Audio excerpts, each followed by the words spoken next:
I invite Gian, Antonio Battistel and Christian Hoffmann to talk about fostering dialogue in a new European Forestry Strategy. Please.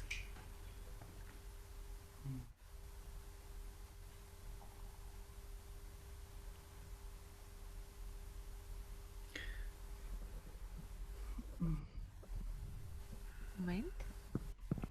Can you hear me? Now we can hear you, yes. Yes. Thank you so much. So, good afternoon, dear Alexander. Thank you for your nice presentation. And I'm happy to be here to share with you the knowledge of our task force. So, according to the old presentation that we heard, the task force got confirmed that the cross-cutting and the interdisciplinary collaboration is a key success factor. What's going on? Why not? Sei sopravvissuto. Avevo la cuffia perché stavo sentendo cosa diceva adesso questo qua, la Vabbè, strategia europea. spero accettabile, via. No, dai. no, bene, sono contento. No. Okay. Andate. Secondo me The second question. So, un po' concreto. the core of the No, questo here you pomeriggio. can have the presentation. Sì, sono- Sorry, I have- Caterina, can you mute Andrea Ebone, please? I am trying, but I'm afraid that this is coming from non cambia il modo. Gian's. Okay. Yes, it's gone. Sorry. I did it. Sorry, Gian. Okay, no Sorry, worries. It was okay. Now it's what's going on.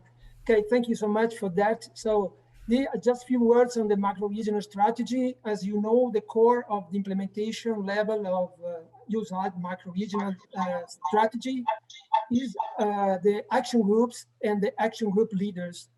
9 action group leaders are the drivers of day-to-day implementation of the strategy. Their role, capacities, and resources and engagement is a key element to the success of the strategy. This AG deal with different and complementary topics. As Wolfgang Mayhoff stated this morning, forestry and timber use are a cross-cutting topic. There's no any specific or specifically dedicated AG to the forest sector. As you can see here, we have 5 action groups that are dealing with wood in different way. The AG2, for example, is dealing with the process of wood. AG7 is more dedicated to biodiversity, or they are dealing with forests seen as green infrastructures. AG8 more with the risk, natural risk, forest protection. AG9 with the building and use of biomasses for energy. AG6 more wood on forestry value, cultural values, and so on. The first topics that was addressed by EUSALP in 2017 were on bioeconomy and economy, circular economy, and as you have heard, also on wood construction. The first 2 projects that were funded are the 2 that you are seeing. There are circular Alps and triple wood. The first one was linked more on promoting the use of the wood as for energy purposes, and the triple wood was more had the goal to be a kind of promotion exhibition of the use of wood in buildings. First 59 best practices project on wood construction were had a kind of road show during the 2018 and 2020. A second, this is the starting point of the task force, because as you have seen, the first 2 AGs that were moving on to work on the forest and timber value chain were the AG2 and the AG6. But in the second annual forum, we had that all the 5 AGs had a joint workshop where they highlighted the need to sharpen the cooperation among the AGs in order to better promote the value of forest and wood products as key elements in mitigation and adaptation policies, as well as in the provision of ecosystem services that are fundamental to the well-being of people living in rural, mountain, peri-urban, and urban areas. Everything. So in that moment, the representative of the AGT was missing that time, but came to the conclusion that the multifunctional forestry and timber value chains have several topics in common and offer thus a good potential for collaboration and synergies. So the establishment of the task force happened during the board of the action group leaders in Milan in February 2009. So at that moment, they endorsed a mandate for the task force that the first was to enhance mechanism for exchange of information among the involved AGs, and also to provide a common view for all the 5 AGs through a project proposal that was the starting point to get for all the 5 AGs a common vision of the forestry timber value chain policy for EUSALP. So the second one was the organization of the joint workshop at the annual forum 2019 in Milan. So this was the establishment, and Mr. Christian Hoffmann and I were designated as the coordinator of the task force. So that the meeting in Innsbruck gave us also the possibility, the opportunity to start with a common project, the Ready4 project that is still running, aiming to promote this kind of cooperation in multifunctional pine forest and to initiate a dialogue as a port to overcome tensions arising from divergent interests. Our participation to here is one of the motivation that we are here in order to collect this kind of different point of views. Moreover, during the user forum, there was a public presentation of the task force, was the first public presentation. And for sure, maybe you can look at the Katarina and Petra, if I well remember, were there and participated to this workshop. And they were, of course, promoting the non-native trees and this workshop, and it was really interesting to have them because it was a different point of view that among our colleagues. And during the preparation of the workshop, the TF members recognized that climate change as the major driver that impacts and will impact decisions within forestry.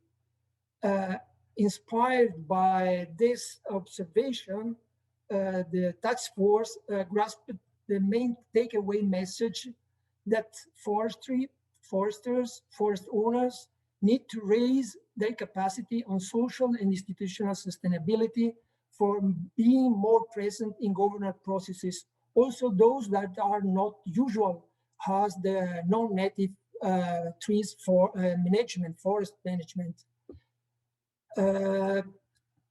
Coming back to the last slides, the task force continued its works also under the French presidency that is governing the activity of EUSALP until the end of June 2021.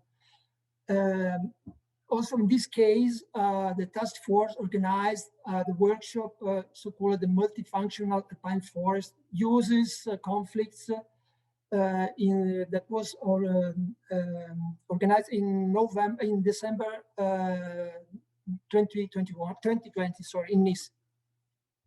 Unfortunately, this workshop, we had to acknowledge that the influence of forest sector on new EU forest strategy might not be balanced very well. As task force, we got the impression that the interest and requirements on forestry in EUSALP won't be that much considered within this political arena. Further forest representative in Brussels confirmed this lacking influence of forest organization in co-designing forest policy. So also we are aware that until now we have the non-native forest trees and the forest management are not yet expressly considered.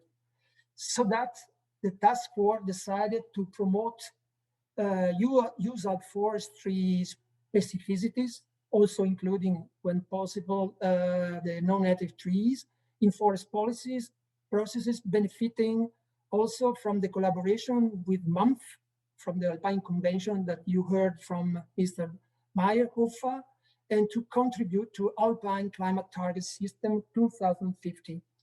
Thus, task force itself as interface between national or regional forest administration and organization will a possibility to enable a certain exchange of flow of information to raise the awareness for what is ongoing in Brussels so that they can intervene in time, also in the case of non-native trees.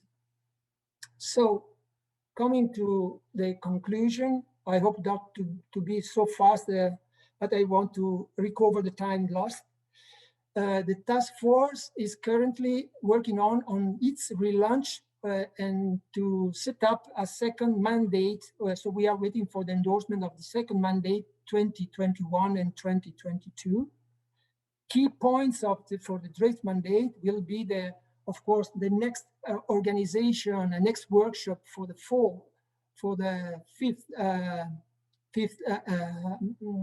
Alpine Forum, to contribute to EUSALP strategic policy area on innovation hub for green business, and mainly the task force was asked to work on 3 key actions.